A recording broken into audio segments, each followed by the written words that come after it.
And the Bucs hope that this will be their first victory ever.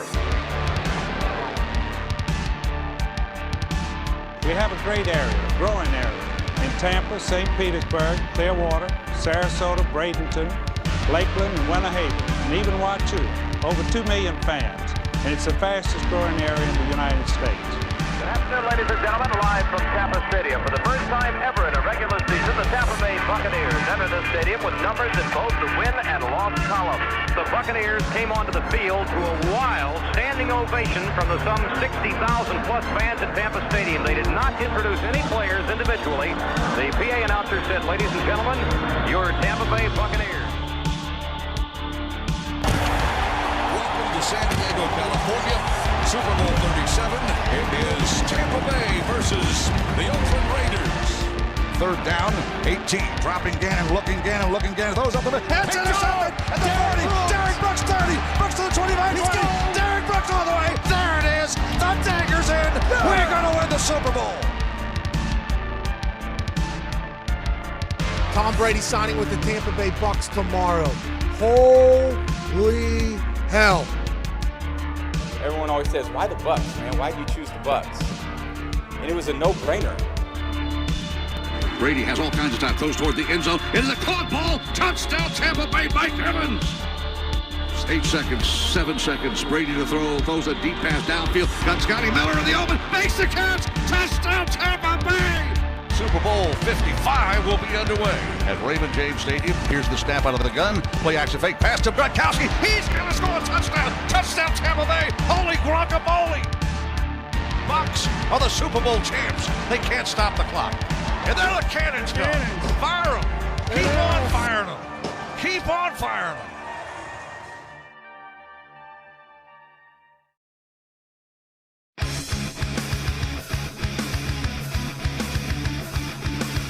Tampa Bay Buccaneers from the 48-yard line. Second down, 13. Brady lobs one downfield. Caught ball by Gronkowski inside the 20 to the 15-10. Gronkowski to the 5 to the 4-yard line. Holy guacamole. There's the snap. Mahomes running to his right. Look out. He may run. Mahomes goes toward the end down. Battle intercepted. Picked off in the end zone. Bucs are going to beat the Chiefs. We're the champions of the world, and we still have a minute 33 to go. Devin White. This is the Big Nasty. Yeah, Big Nasty. Hall of Fame Tampa Bay Buccaneer fan, baby.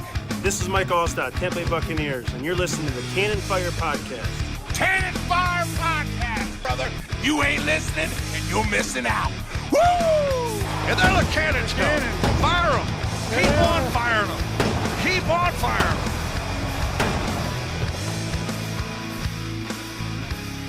them. It is the midweek mailbag edition of the Cannon Fire Podcast. Welcome back, ladies and gentlemen, live on YouTube today for episode 233. I'm your host, as always, Rhett Matthew, joined alongside me, my good buddy and co-host, the Philly Bucs fan himself, Mr. Evan Wanish. And we are joined by a very special guest, first-time guest of the pod today, an OG of the Buccaneers podcast beat. Ladies and gentlemen, our good friend Gene from Buck What You Heard. How you doing, buddy? Man, I am thankful to be on here with you guys, man. Thanks for having me on. Love the show. You guys have great content. Thanks so much, man. It's been a long time coming. I think it's been long overdue that, this collaboration came down, but I'm glad we're able to make it happen today. Plenty of great topics we'll talk about, of course, all the latest Buccaneer news, and of course, your submitted questions as well, as it is the midweek mailbag edition of the show. Checking on the live chat really quickly before we go any further. Our buddy Tony Saylor, a.k.a. Tony Baloney, says, when I see Brady throwing the trophy, it reminds me of how James could throw Evan through a table. You like that? Huh? Oh, he didn't say through a table. He didn't say through a table. I had to add it at the end. You're implying the table part, but he's seen both of us. Does he really think James could pick me up? Does he seriously think James could pick me up? There's just no way. Victor Madden, John Samuelson, go Bucks, go Bolts, hanging out in Germany. By the way, speaking of Bucs news, let's talk about that. I don't know if you guys saw, but it is confirmed. The Tampa Bay Buccaneers will play their first franchise game in Germany next year. How about that? The NFL with their new international game initiative we're going to see all sorts of games. I think like the Rams are playing in China, Seahawks are playing up in Canada, and then of course the Buccaneers and old Deutschland. It should be a good one, I'm thinking, right? I'm excited, man. I love Germany. I think if you get a chance to go, there's nothing like it. As we start to, get into the topics that we had on board for today, let's take a look at where we are in the season. Gentlemen, believe it or not, we are in the final 4-game stretch of the biggest NFL season of all time. The Buccaneers, what they have left on the slate, 3 big division games, and then another football team coming down from New York that they get to beat up on, so that should be fun to watch. But, before we get into a lot of the questions we had today, I did a couple of topics I wanted to get your guys' opinions on, and I think something that should act as some positive reinforcement before this final playoff push for Tampa Bay. What I wanted to talk about is essentially what the Bucs have done well, and what they've done well consistently over this past season and a half. I guess what a lot of people would refer to as the Tom Brady era. But, the playoffs are coming, defending Super Bowl champions, pressure is high. I just wanted to take a minute and give this team some praise because, I think it's important every now and again to take a step back, look at the bigger picture, and try and calm some people down, especially the cesspool that is Twitter this time of year. People are pretty upset at the Bucs right now, and you wouldn't think so considering they are a 10-3 football team. What do you think, Gene? You know what? The box score coaches, you just got to kind of ignore them. You just kind of put them to the side. And in the grand scheme, you have to look at the Tampa Bay Buccaneers and think about these games one by one. Would they have won this game 3 years ago, 2 years ago, or I should say 3 years ago, 2019, 2017? Are the Bucs winning some of these games? These are games that they've gone out and won, and all they're doing is winning. And that's what you have to kind of keep in perspective right here is these are games that the Bucs need to win. The game against the Bills, the Bucs needed this game to stay in with the Cardinals, to stay in with Green Bay. They went out and they won. Regardless of how they won, at the end of the day, you got a W in that column and they're on to the next game. So that's kind of how you have to look at this. And I think a lot of people are missing that in that, oh, well, they didn't do this or they didn't do this. But no, they went out and won the game. They may have played good in the first half, not done so good in the second half. But when it came time down to it, they won the game. So to me, I'm enjoying the ride. I've been enjoying the ride. All these wins versus loss, the number of losses. I'm enjoying this, and I'm going to continue to enjoy this throughout the season. Yeah, I mean, especially with having Tom Brady as your quarterback, it's not going to be forever, right? You're not going to have Tom Brady as New England did for 20 years. So really cherish these moments. And I kept telling everybody after the Super Bowl to cherish it. Well, you shouldn't be just cherishing that. Cherish this whole year, cherish next year, since I believe Brady's coming back next year, cherish this era because, I think Pewter Report said in an article earlier this week, it's just, maybe the Bucs do have success after Brady, but there's not going to be another quarterback like Tom Brady. It's not going to happen. You're not going to see that type of quarterback ever again. So yeah, enjoy it, right? They're 10-3. The only other time they were 10-3 was the year they went to the Super Bowl and won it in 2002. Just enjoy this moment. They have a chance to clinch the NFC South on Sunday, which is something they haven't done in over 10 years. So just enjoy it at all costs. Yeah, and obviously we have to wait and see what happens. But regardless of the outcome of the rest of this season, this is already the title defense for Tampa Bay. It's tough to win 2 Super Bowls in a row. Can they pull it off? Hell if I know. We just have to wait until the playoffs to find that out. But when it's all said and done, when Tom Brady officially retires, whether it be as a Buck or, a one-day contract with the Patriots, which seems a little likely, when it's all said and done, when this team is come and gone, when Bruce Arians is no longer the head coach in Tampa, this team in particular, the Bruce Arians, Tom Brady, Tampa Bay Buccaneers, it'll be looked back fondly in Bucs history. It will be that team. Like, you remember how for the longest time, Brooks, Sapp, Rondé Barber, all of these guys on the defense, John Lynch, the Tampa too, Monty Kiffin, Tony Dungy, and then of course John Gruden, these conversations the regard of how high we held that football team for so long until they were able to actually win the Super Bowl again.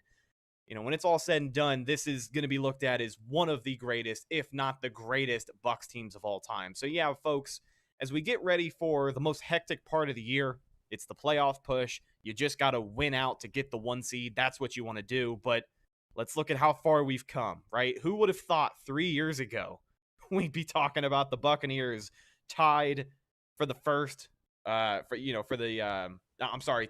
the hunt for the best first seed in the NFC, and then tied for the best record in the NFL at 10-3. Like, it's important to remember where you come from. But as we look at some of the improvements this team has made, there is a unit I wanted to talk about and just give them as much credit as we possibly can, man. Let's start with this offensive line.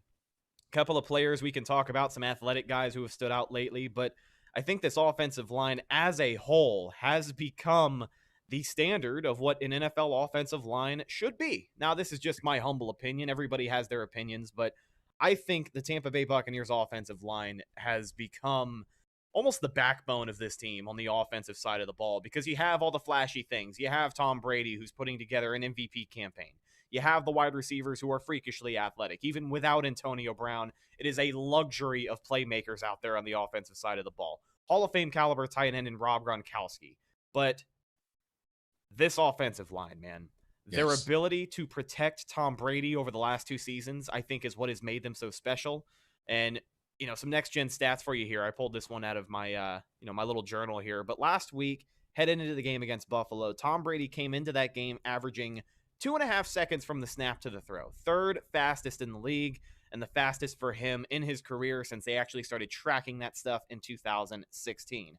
Now, this doesn't have anything to do with how Tom Brady can throw the ball fast, which certainly helps this offensive line.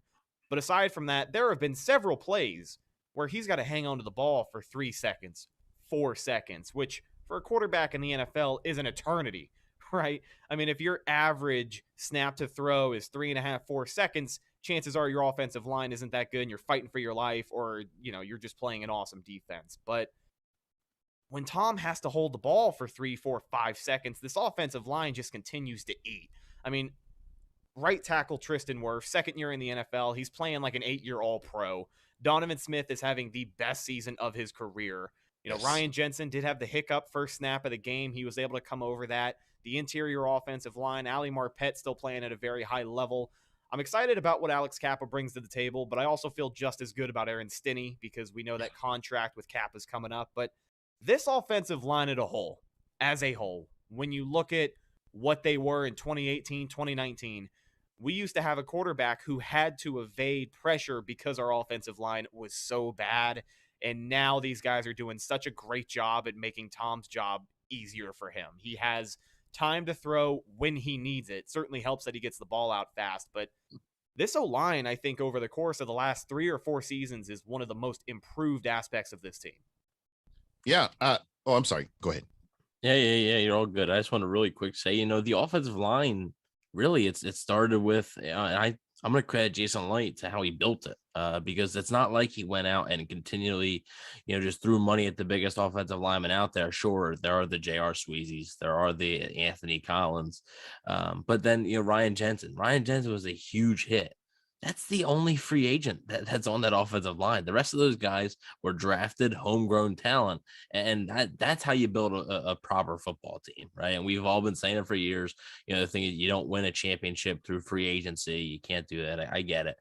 But I mean, Donovan Smith, Tristan Wirfs, Ali Marpet, Alex Kappa, especially finding the guys like Alex Kappa and Ali Marpet, 2 guys who didn't come from the biggest schools, weren't the most athletic, weren't going to pop out at you at the combine, but he saw something in them and it's worked out tremendously. I mean, Alex Kappa is probably the weak link on that offensive line, and he is a good offensive guard in this league. So, I mean, Ali Marpet, I think, is a top 3 or 4 guard in the league, I think. And Tristan Wirfs is, I hate to last year I didn't want it. Everybody was saying, "Oh, he's already a top 5 tackle," and I was like, "He's a rookie." But I mean, this year he's picking up right where he left off, and I think there's no doubt that he's a top 5 right tackle. It's incredible. Yes, it does help that Brady does get the ball out quick, obviously, but even in their running lanes, you're seeing that they're starting to open up for Leonard Fournette and Ronald Jones. You're starting to see these things, and it's a great development. Yeah, I'm gonna follow that up and just say, props to Jason Light for what he's done. I mean, I was pissed when they blew up the offensive line they had when Lovie Smith came in and just like started over from scratch. When Jason Light got a hold of this, the cupboard was bare. So this is all Jason Light's doing, building this offensive line up to what it is right now. And I give him credit, I give him props. But like you said, I do want to mention that Tom Brady, the decision maker, being able to break down a defense and know what to do, it plays a huge part in that, because you look at the previous quarterback and how long he held onto the ball. It put so much stress on an offensive line that just didn't need to happen. But we saw the resurgence of a Donovan Smith, who there were times where I wanted to launch his ass into the sun. But what we've seen from him, I would not you can't ask for a better run blocker.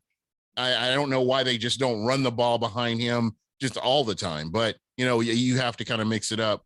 But just to kind of get back to what I was saying, this offensive line is incredible, what they've done. Shout out to Jason Light. I think Tom Brady plays a part in this. The offensive line coach for the Bucs is doing an incredible job as well. So, just collectively, in concert, they've all done an amazing job. And, you see that Pro Football Focus, Donovan Smith is ranked number, I think he's 10th, left tackles, Tristan Wirfs is 4th.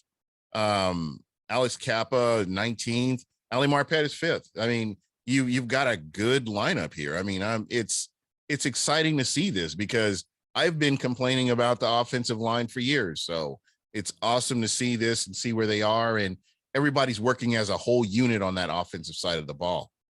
Yeah, and I mean, if you guys want a taste of the next level athleticism that I think we have seen displayed from this offensive line, the game tape from Sunday's win over Buffalo is a perfect place to do it. The 47-yard touchdown by Leonard Fournette is probably just one of the cleanest run blocking plays we have seen from this offensive line all season. Everybody played their role to perfection. The tackles rolled out. Donovan Smith is running in space and absolutely flattens Jordan Poyer. I could watch that on repeat all day long. But yeah, it's incredible the development these guys have had. And really quickly, as we talk about improvement over the course of the season, I wanted to take a look at the other side of the football, and this is actually going to lead into our first mailbag question of the day. But, before we talk about this front four and what Todd Bowles is able to throw at opposing quarterbacks, I want to talk about one guy, one of our linebackers, the outside linebacker, Shaquille Barrett. I'll tell you, man, 58's ability to get after the quarterback this season has become a big factor on this pass rush once again. It seemed like it took him a few games to get warmed up, but I have noticed he has had some massive improvement as the season goes on.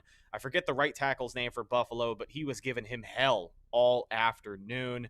And I mean, 58's just found a way to get his nose back into the play. And I mean, I think we can also credit Todd Bowles here. I'll tell you, a big reason they were able to get after Josh Allen the way that they did was just pressures, different looks up front that people haven't exactly seen before.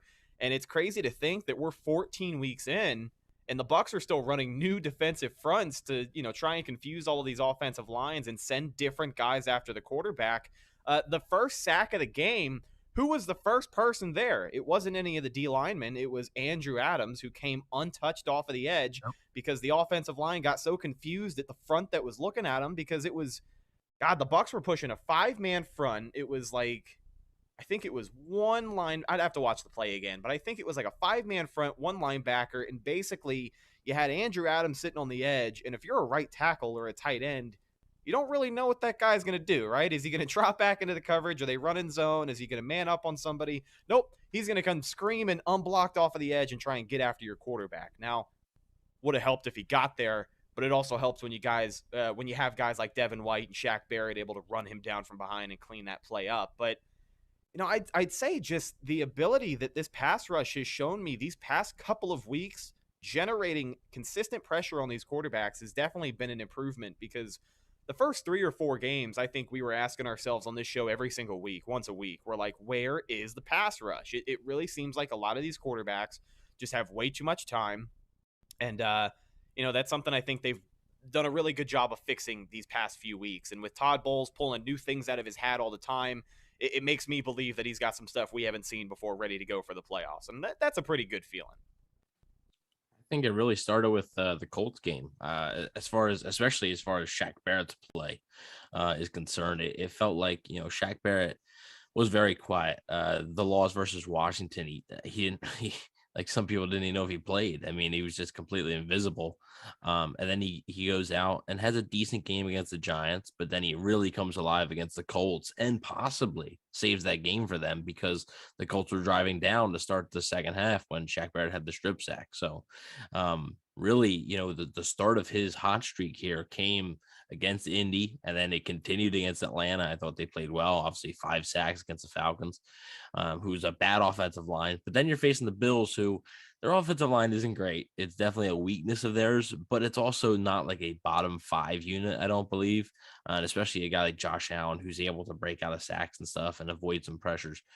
It was important to get there, and they did in the first half. Now, I did say in the first half, because in the second half, it's tough when a team is trying to really run, right? And the Bills were trying to do that a lot more in the second half because the Bucs gave them the looks to do it. So when you're doing that, it's going to render your pass rushers not as effective. But as far as Shaq Barrett in the first half goes, yeah, I mean, he was darn near unblockable.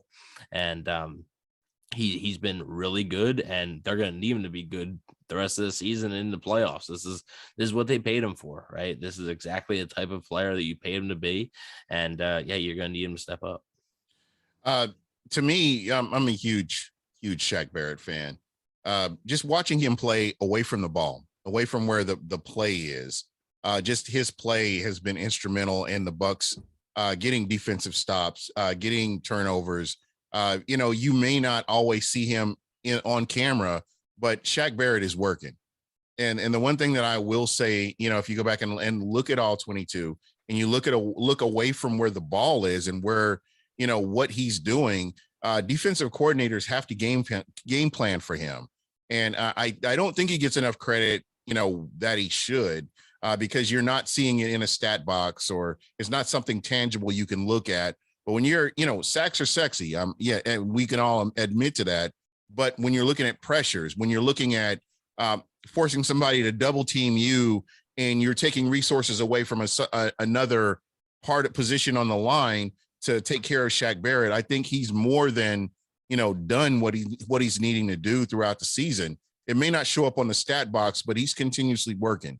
So I mean, all I have to do is look back to 2018 or look back to 2017 and look at that line and look at what we have now. We are blessed to have Shaq Barrett on this team. Do you guys, I mean, I know you both of you guys remember, but any of our people listening might get a kick out of this. And sorry to interrupt you, Gene, but oh, no, you're good. You look at this line from 2017, from 2018. Do you guys remember when Will Golston was supposed to be our big developmental outside pass rusher? Yeah. Will Golston, a guy who has found a second wind being an interior lineman in this new defense for Todd Bowles. That's just another testament, I think, of how far this team has come in a lot of different areas. Absolutely. The 2017 pass rush, that was the worst one. I think that was because that, and then that offseason is when Jason Light acquired Jason Pierre-Paul and drafted Vita Vea. But as far as 2017, I think their leading sacker at week 11 was Will Clark. I think he was their leading sacker. It was brutal. I think they ended up with 22 sacks or something that entire season. Just awful. And you're 100% right, Gene. It's just a night and day difference. And guys like Shaq Barrett, Vita Vea, Jason Pierre-Paul, Will Golston, and then when you mix in a guy like Todd Bowles and the fronts he's able to make up as far as blitzing goes, and getting a guy like Devin White and using those guys to their strengths, it is night and day, to what it used to be. Yeah, absolutely. And just kind of finishing up what I was saying. Yeah, sacks are sexy. You can see them on the stat box, and you see what strip sack or, whatever, you see that. But when you're seeing somebody putting pressure and it's putting pressure on that offensive line and they're forced to move resources to take care of something, he's doing his job, in my opinion. I mean, you may not see it in the numbers, but those intangibles do make a big difference. And I can't think of anybody else that I would want to have on that line right now, other than, a Shaq Barrett. Yeah, and shout out really quickly in the live chat, all of our people checking in. The AJ Show says, what's up? Of course, Gene, Buck, what you heard in there as well. Mary Atkinson, Jacko Bluntly, our buddy Tony Baloney. So let's go ahead and get to our first mailbag question here. It has to do with this defense and defensive coordinator Todd Bowles. Listen, I know the past 15 minutes we have been singing this guy's praises about what he's able to bring to this defense, especially this pass rush and the way they've evolved over the years, but we do have one question from resident Tony Baloney, and he has that nickname for a reason. Maybe this question here will, we'll put this one in the evidence folder. But regardless, we appreciate Tony for sending this question. He asks us this: is Todd Bowles overrated? Outside of the playoff run last year, his schemes seem to get figured out and torn to shreds on a pretty regular basis. He has given up some big leads since 2019 as well. Now, I will say, as far as the big leads thing, football situational. You know what I mean? Like, when you look at Buffalo, the Bucs giving up a 24-3 lead, are we going to blame that mostly on the defense because those guys were gassed, or are we going to look at the offense who only put up 3 points in the second half?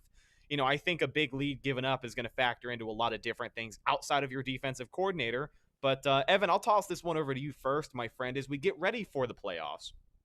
I talked about Todd Bowles potentially still having some things in his bag, but, let's go ahead and get Tony's question out of the way. Is Todd Bowles overrated? Does he deserve the credit we've been giving him for the past 15 minutes? Yes, he does, because they don't win the Super Bowl if he's not a defensive coordinator. So he put together a masterful game plan, and I understand that Tony acknowledges the playoff run. I get it, right? He acknowledges it in the question, but I do partially agree that if the Bucs defense is not getting pressure, a lot of the times they sort of put their corners on some islands and in some tough situations. And if they're not getting pressure, they can be exposed a little bit. Sometimes they do play a little bit too much zone. The biggest gripe, and really one of the only gripes I have with Todd Bowles, is his tendency to drop into Ndamukong Suh, Vita Vea, Shaq Barrett, like those guys in the coverage occasionally, which actually, as far as I've noticed, at least, he hasn't done as much the past 4 or 5 games. He hasn't really done it. And what do you know? The defense has actually played pretty decent. So real quick, as much as people might not like it, it has given us some great moments. I mean, JPP, 2 interceptions in 2 weeks last year. 12-year defensive tackle Steve McClendon get his first career interception this season. That doesn't happen without dropping those big guys back into coverage. Well, Steve McClendon wasn't in coverage. That was Daniel Jones. He was just there. Yeah, Daniel Jones gifted that to him. Yeah, you got those space eaters out there. That's what they got to do. Exactly. If I could jump in here real quick, I want to say that execution really needs to be considered when we're talking about Todd Bowles. That has to factor in to your opinion of him. How are the players executing what Todd Bowles is wanting him to do? I'm going to start there. But going back to Todd Bowles, I got 2 words for you: Mike Smith. That's all I've got to say about Todd Bowles and how good he is. Night and day. And I can tell you right now, and I will die on this hill. This guy, he should be a head coach. I mean, just looking at how he plays. And that's a hot take. Maybe that's that Facebook hot take that we all talk about here. But I love Todd Bowles. I love what he does. And when he draws up a play, when he dials up a blitz, how are they executing? Are the players? I mean, the coach, the defensive coordinator can't go out there and play the play. He can dial it up. What do you mean? Sure he can. This is a guy with college experience, right? Him and BA. Yeah. So all I'm saying is, guys, when you're looking at this, when you're being critical of Todd Bowles, look at how these players are executing what he's putting out there. I mean, if you look at it and you look at the play, and yeah, it could work versus what's going on, or is it the players aren't executing like what they should be, and this is why there's a problem with this defense? I think that's something we really need to consider. I mean, all I have to do is go back and look at Julio Jones And Julio Jones said it. I just kept doing the same thing over and over again until, and they weren't able to stop me. That's an indictment on your defensive coordinator. Whereas here, you're looking at guys, and I've looked at times where Joe, and I love Joe Tryon. And just for the record, JTS, one of my favorite players, but there have been some times where he's taken some bad angles that he should have had a sack, or he should have wrapped up, or he should have tackled low instead of tackling high. But he's a rookie. Didn't play all 2020. I'm not blaming him. I'm just saying it is what it is, and this is what we're looking at. So before you can sit here and rain down hatred or blame on a defensive coordinator, you got to look at what the defensive coordinator's calling and then look at how the players are executing the play. Yeah, 100%. I think it's a really, really good point and something not a lot of people take into account. Looking at the Bills, for example, just getting back into the game the way that they did, I think of that rushing touchdown for Josh Allen. Joe Tryon misses a tackle on that. That's huge. That was a poor angle. That he took. It's huge. I mean, there are several instances. We talked about Andrew Adams. I thought he had a pretty strong game. I thought this was one of his better games since, that 3-pick performance against Cam Newton in the Carolinas, which hopefully he can replicate here in a couple of weeks. But he's back. All right. But there's just certain instances where you look at this game and say, oh, the tackling could have been better. They could have wrapped up better there. And just like you said, Gene, you can't put that on the coordinator. He can only control so much. Can Todd Bowles throw a helmet on and get back out there? Probably. I mean, him and Bruce Arians could do it. Is it wise? Probably. I don't know. Bruce Arians has an Achilles injury. Listen, he's not on the scooter anymore, though. I think that recovery, I don't know what they're He's on the TB12 method, man. Hey, you know what? I'm about to get on that myself, man. All right, it's all about the pliability. I'm really thinking about it. Yeah. Our buddy James did it for how long did he do it? Do you know, Evan? Like 2 weeks, I think. He did it for a week. Oh, a week. How did it work out for him? He was miserable. He said Well, he said he actually did like feel better. He said just be prepared to go to the bathroom a lot because you are drinking an obscene amount of water. Okay. And he said that the food options are you'll get used to it, he says, but at first you're like, this sucks. Really? Hey, real quick. Tony, Tony is saying if the Bucs players aren't executing a blitz, stop calling it. I'm going to disagree with that. I think that's back. The onus is on the Bucs to take advantage of what they have there. You've got Vita Vea, you've got Ndamukong Suh. You've got JPP, Joe Tryon. You've got Levante David. You've got a very quality defense, and they should be able to do more than what they're doing. Again, maybe the offensive line is winning that battle. All I can say is this: they're just not executing. And I've seen plays where they haven't, and nobody's talked about this. I mean, you can say what you want to about Todd Bowles. He's trusting his defense to go out and do what he's asking them to do. And they're not executing at times. So, again, it is what it is. But at the end of the day, the Bucs have 3 losses. I don't know. So whatever you're saying, I get what you're saying. The Bucs have 3 losses, and they really should have 2, maybe 1, but 2 at the most. 2 losses, and they're going to get it together. I really believe they're going to get it together. I'm enjoying the ride. So, Tony, put the top down, get you a soda. Enjoy the ride, man, because the Bucs are doing good. Have 10 wins, double-digit wins. We haven't been able to say that for a long time, but here we are. Enjoy it. With 4 games left in the season, the Bucs have an opportunity. 4 games left. With 4 games left, the Bucs have an opportunity to match their total win total from just a year ago. So, let's keep that in mind, right? I mean, last year, 2020, when we were doing coverage of that season, and they were approaching 7 wins on the season, that was such a huge deal because we're barely halfway through the season. And look, they've already eclipsed their win total from the year before. I think progress is obviously something that hindsight's always 2020. And after the years go by, you can look back and you can clearly look at improvement. But, week to week, when you're looking at things like that, I think there's so many factors that go into it. And, just a great point, like you said there, Gene. But let's go ahead and get to our next mailbag question here. And this has to do a little bit with maybe some of the holes in that defense we had talked about a couple of minutes ago of Todd Bowles. Maybe some other areas this team could improve. But as we are in the final stretch of the regular season, just 4 games left, This is a playoff push for Tampa Bay. 10-3 right now, 4 games left on the schedule. Hoping to get that 1 seed, get the home field advantage for the playoffs. This team still undefeated inside Raymond James Stadium, which should hopefully be rocking this Sunday night as they are getting ready to host division rival New Orleans with a chance to clinch the division. And the Tampa Bay Buccaneers actually hosting a red out. So if you haven't heard, if you're going to that game or plan to go to that game, make sure you wear your red, because that's what the Bucs would want you to do. And if you don't have anything red, that's cool. You show up to the game, they're giving out red T-shirts for free this week. So if you yeah, go ahead. I assume there's red end zones. I don't think that's been announced, but I assume there's going to be red end zones. Yeah, we haven't seen it yet this year. It took us the entire season to actually see the Bucs wear red at home, right? And I mean, we got to see it against the Giants. We got to see it against Buffalo. It was red on white, but I think, if memory serves right, they will be wearing the red and pewter this week. Is it the second time this year? I'm good with that. Yep. Second time this year, both against the Saints. Yeah. I'm good with that. Yeah. I think the more games in the red and pewter you get, the better. Listen, I said it last week. The red and the white is low-key like my favorite combination just because it gives me nostalgia. Like, not a lot of people like it. You know, the helmet and the pants don't match. It looks a little weird. But I remember watching 2008 to 2012. Every time the Bucs were wearing red at home, they always had those white pants on. So it just kind of became something I grew used to.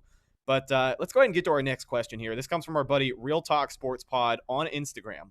His question is this: what is the Buccaneers' biggest weakness headed into the playoffs? And this is actually the name of today's episode, so sorry we didn't get to the topic sooner, but we had a bunch of other great Bucs talk we had to get out of the way first. But Gene, I want to get your thoughts on this one first. We talked about so far what the Bucs have been able to do well, but let's peel this thing back a little further and look at maybe stuff they're not able to do that well. When it comes to playoffs, what do you think could hurt this team? For the 2021 season, it's been consistency, whether it's on defense, whether it's on offense.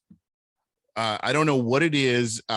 When you have a quality offense like the Bucs have, they should be able to move the chains. They shouldn't get a 3 and out. 3 and outs should not be in our vocabulary. I understand there are sometimes that it is, but that fourth quarter, actually the second half of that Buffalo game, they should have kept that Buffalo defense on the field a little bit longer than what they did. There was a game against the Washington football team, WTF. And I'm telling you, they should have been able to get, Washington off the field. Just those types of things.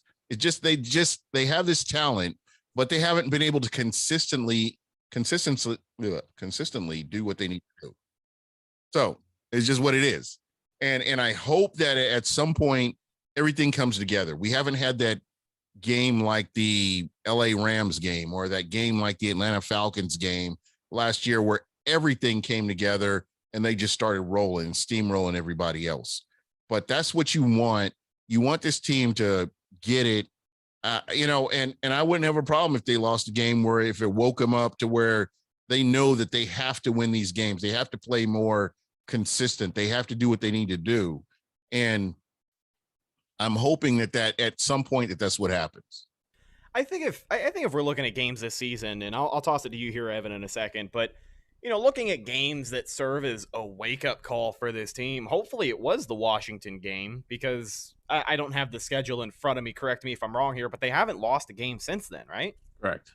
Yeah. Correct. I mean, so hopefully that's the turning point for this team, because the storyline after that was, Bruce Arians coming out and saying, well, these guys had a great week of practice. They thought they could go in there and win this one. So hopefully they do understand that at this point, they could be the 1 seed if they weren't so lackadaisical. I think I said that word correctly. I know big words. But if they weren't so lethargic on the road that week against Washington, they could very well have already secured the NFC South, but real quick, I want to throw this in here because we got to talk irony. The Bucs are undefeated at home, and they're struggling on the road. Last year, it was just like the polar opposite last year. So my hope and prayer is that everything runs through Tampa. I would love to see that, and that would be the best scenario for Tampa. But anyway, go back to what you were saying. I do apologize. I just wanted to throw that out there that it's just like flip-flop from last year. Oh, yeah. No, it's a great point. I mean, if I could tack onto it as well, Bruce Arians said in his press conference today, they definitely notice how important that is when it comes to securing home field advantage for the playoffs. This time of year, you want to be playing at home as much as you can because let's face it, while the Bucs did have the most difficult path to the Super Bowl in 2020, it was the COVID season. It was, 9,000 people in the NFC Championship game with a bunch of cardboard flaps. If you go up to Lambeau in January this year, it's going to be 70,000 people packed into that stadium, standing room only, screaming their asses off. So hopefully, if the Bucs can secure home field advantage, a bunch of these season ticket holders don't sell their tickets to the away teams in the lower bowl. But having a full stadium full of people and real quick to that point. Yeah. Let's take a minute. Let's talk about this because I knew this was going to come up. All these guys are home teams. All these teams. New Orleans has had the Bucs number for God who knows how long. Green Bay, just these teams that the Bucs faced in the playoffs, they couldn't get it done. The onus was on them. Actually everything was working in their favor. If you're the home team, that works in your favor. But the Tampa Bay Buccaneers overcame that and did what they needed to do. So I think that needs to be taken into consideration as well. Yeah, I wanted so Rhett, I heard you about the Bills fans and stuff in the bowl, and here's the thing. Like I don't care, right? Like it doesn't matter, right? But so I understand the frustrations when you look on TV and you see, it's supposed to be red, but you see blue, right? Like I get it. However, Florida, it is what it is. Like you're in the state. It is Florida. I mean, it's a transient state. Yeah. It's just it's always gonna, like, you look at a Miami game, you look at a Jacksonville game, and then when you go out to California, you look at Chargers games, like you look at even Raiders games. Like I remember the Raiders played the Bears earlier this year in Vegas, and there was a ton of Bears fans there. So it happens in some states and some areas. Transient state. Yeah, and just, with some fan bases also. Well, you're not going to see as many Texans fans at a Bucs home game, when the Texans are in town versus when the Bills or the Giants or the Cowboys, when those teams are in town, they're going to travel well. And to counter that side of the argument, let's face it, of all people, we should be grateful that the Bucs actually have a packed house again, right? Do you remember the solid, I don't know how many years in a row where you couldn't watch a single Bucs game on TV in the city of Tampa because they couldn't sell enough tickets? So, games were blacked out for 2-3 years at a time. And maybe if they got a primetime game, you'd be able to watch it. But for the longest time, I cried real tears. For the longest time, we just talked about the inability to pack that stadium. And now it is packed.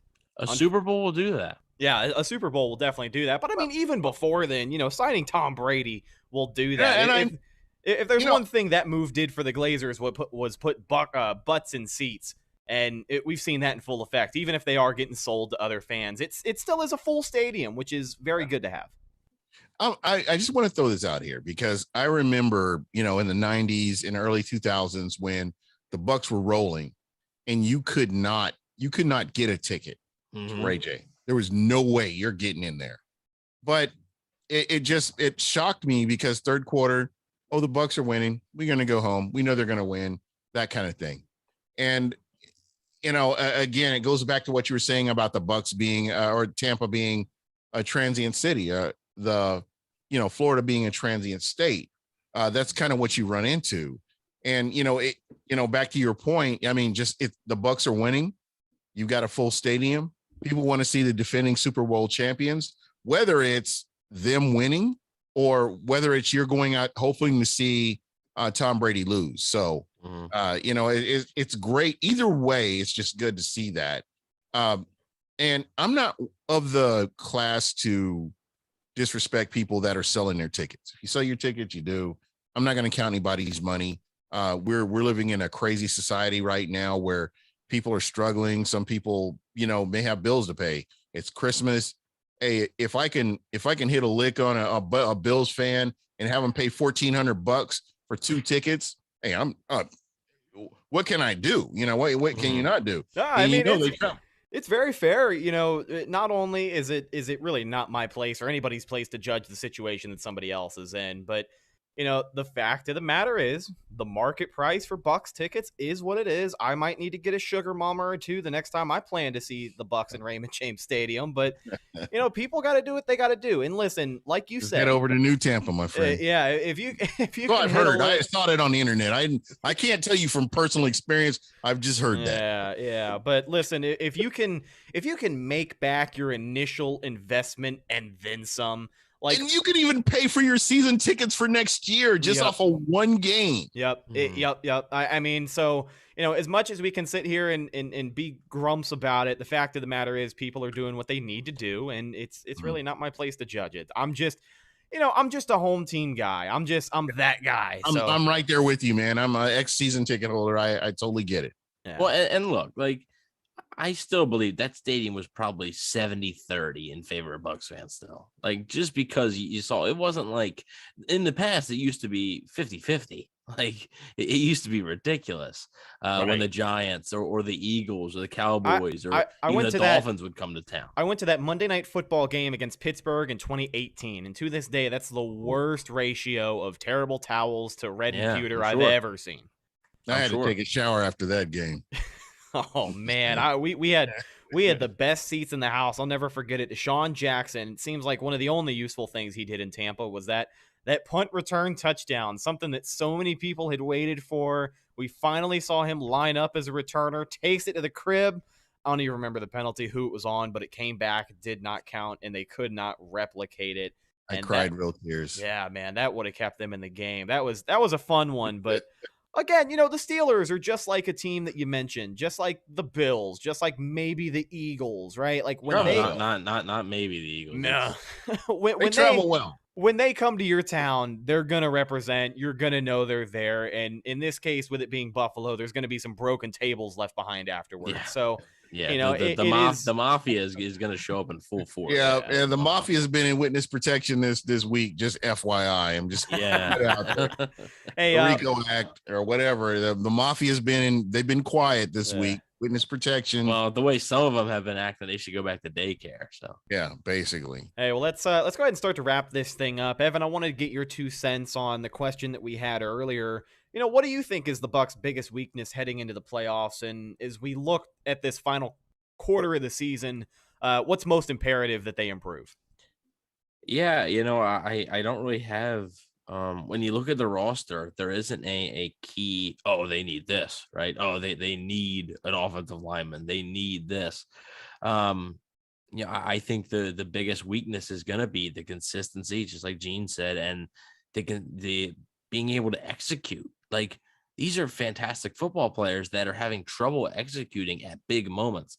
Tom Brady missed Rob Gronkowski and Chris Godwin on 2 wide open throws that would have kept drives alive versus the Bills and would have also ran time off the clock. Like, that can't happen in the playoffs. I mean, if the Bucks got a single touchdown in that second half, I think they could have finished the game. Granted, they would have. Yeah, it would have been done. It would have put the game away.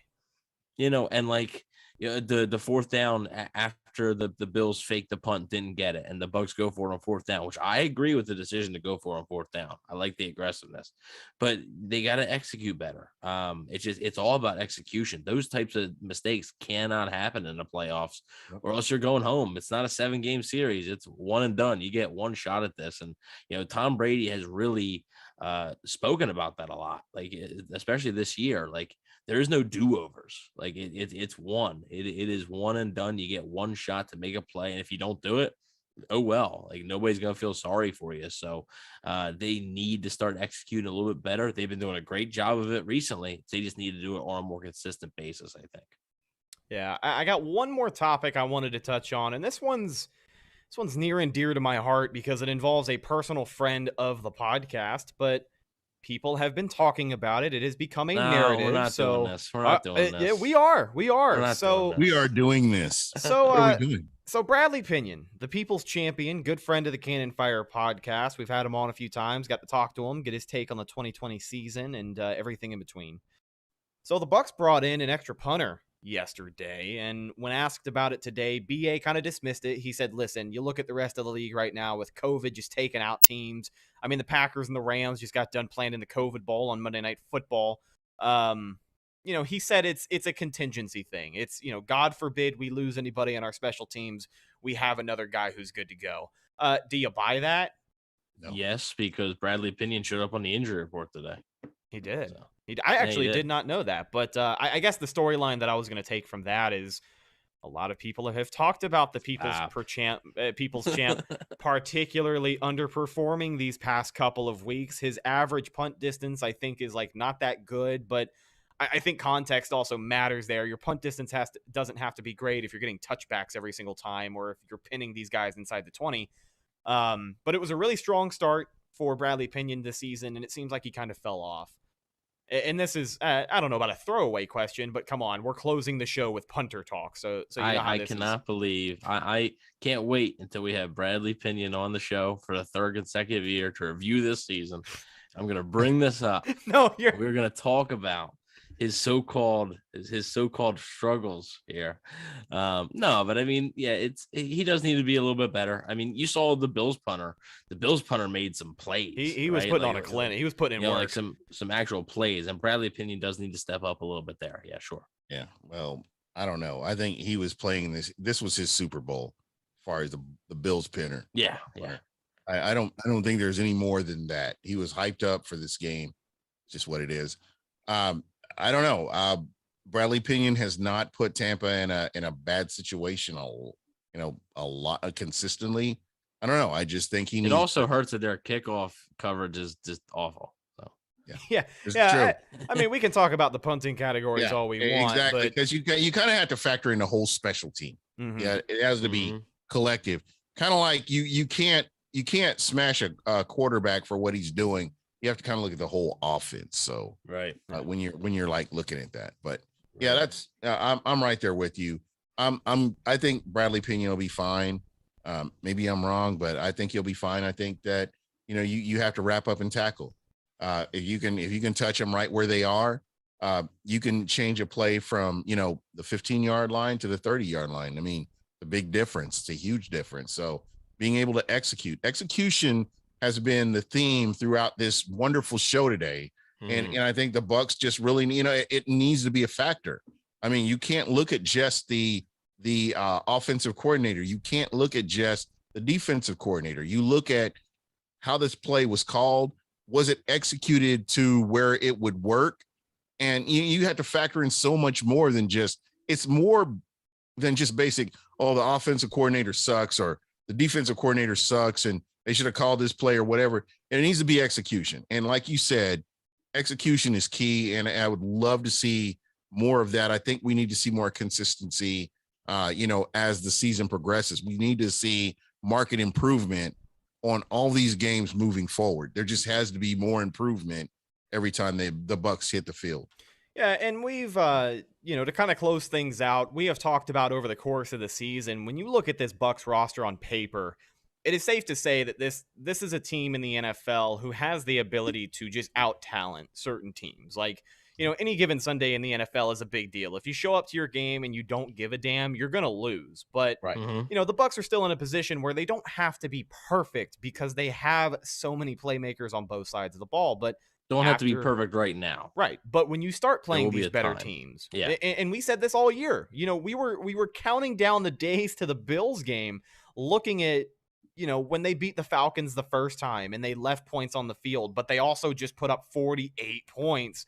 You're going to be mad that they didn't get those touchdowns because when you're playing a team like the Bills, or even when the playoffs come around, you have to execute. You have to find consistency. You have to just go out there and do your thing. And I think for the Bucs, doing their thing is playing the brand of football they have become known for. You're the Super Bowl champs. Go out there and play like it. And I think that's really all there is to be said. But ladies and gentlemen, so real quick, quick, I have to acknowledge Tony in the chat one more time. He says Brady didn't miss Godwin. Godwin was held on a long incompletion. I'm not talking about that one. Yeah, he was held. There should have been a call, which, I guess, only Bills fans can complain about the refs. But yeah, I'm not talking about that one. It was a 3rd and 7. I pulled up the thing. It was a 3rd and 7 on the Tampa 38, and Brady missed Godwin. He was wide open right in the middle of the field, sort of ran right in the zone, and Brady just missed him. Would have extended the drive. And at the time, I believe it was 24-10 was still a score. So would have extended the drive there and had the Tampa hold the ball for a little bit longer. But yeah, that was the one I was talking about. I wasn't talking about the longer ball there. Yeah, well, as the regular season winds down, all of these stories to, just pay close attention to, especially with the playoffs coming up as quickly as they are. For Tampa Bay, they just got to keep winning, man. As I mentioned at the start of the show, 4 games left on the season. 3 of those are division games. Should be winnable. Hopefully they can clinch the NFC South Sunday night in their home stadium.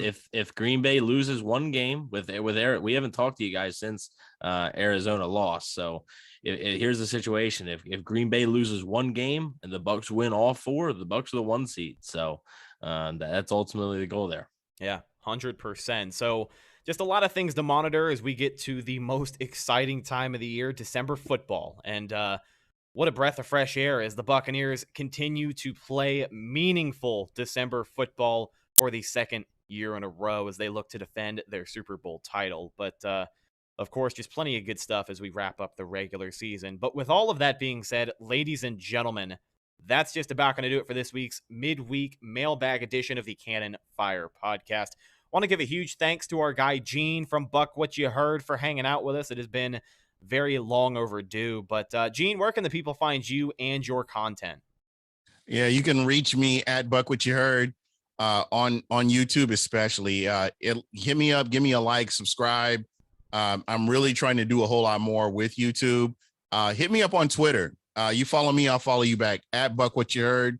I follow everybody back. I love talking football or just random stuff. It just depends. Man. Oh, yeah, Gene's a great follow on Twitter. I've been following you since the super heavyweight days. I mean, just great Buccaneers content. And, you may catch me talking about wrestling. You never know. So fine by me. Yeah, right. There we go, man. Follow the show on social media, Facebook, Instagram, and Twitter. All of those are Cannon Fire Podcast. Best place to go for updates on the show. And, of course, Buccaneer news as it happens. Speaking of Bucs news as it happens, you can follow my co-host Evan on Instagram at Bucs_daily, the #1 Buccaneers fan page on Instagram, rapidly approaching 30,000 followers. You can also find him on Twitter at EvanNFL. Last but not least, you can find myself, Instagram and Twitter. Excuse me, it was the Bud Light sneaking out there. Instagram and Twitter at Rhettakus, RHETTAKUS. If you follow me, I will follow you back. I like that. I like it. There you go. It's important. I really hate those assholes. Excuse me. Sorry, man. Nah, you're good. You're good. You're all good. The people that have one follow, they only follow one person. Yeah. Well, I'll tell you, the Evans of the internet is, I think, who you're. Follow way more than one person. I don't know what you're talking about. I plugged this guy's Twitter at the end of every single episode, and I don't know if anybody in our live chat follows him on Twitter. I don't know if they got to follow back. It's not like people are eager. Evan, is it really like that, man? No, it is. Listen, me and this guy did a podcast together for 3 years before I got a follow back. Oh my goodness! Wow. No, to be fair, Rhett was not active on Twitter. Then all of a sudden, one day, he decides to be this active Bucs fan on Twitter, and all of a sudden, I'm the bad guy for not following an account who hadn't tweeted in like 3 years. I got sucked in. I think that's the Twitter process, right? Everybody usually makes a Twitter, tries to use it for a week, and they're like, man, I don't know how to use this. That's exactly what I did. And then put it down for a year and a half and then pick it up, and now they've sucked me in. I can't get enough. But there you go. Follow us all on social media, ladies and gentlemen. That's the show this week. Thanks once again to my friend Gene from Buck What You Heard for joining the show. Check out his channel on YouTube, his podcast, of course, and follow him on Twitter at Buck What You Heard.